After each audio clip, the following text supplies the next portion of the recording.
Всем привет, ребят, у меня двенашки Приора, Гранта, там, не знаю, Гранта вряд ли, Калина.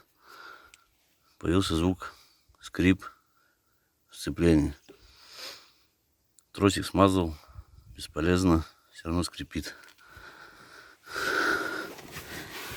Сейчас покажу.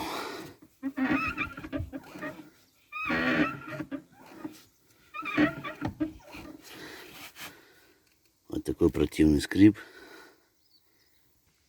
Так, ребят, вот мы под моторном отсеке. Вот там у нас есть на коробке вот такая крышка.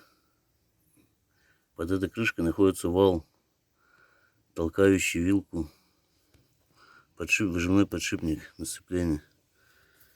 Скорее всего, там, наверное, попала вода. И нижняя втулка, верхняя пластмассовая будет втулочка, а нижняя будет такая то ли объединенная, то ли бронзовая. Скорее всего, там где-то скрипит.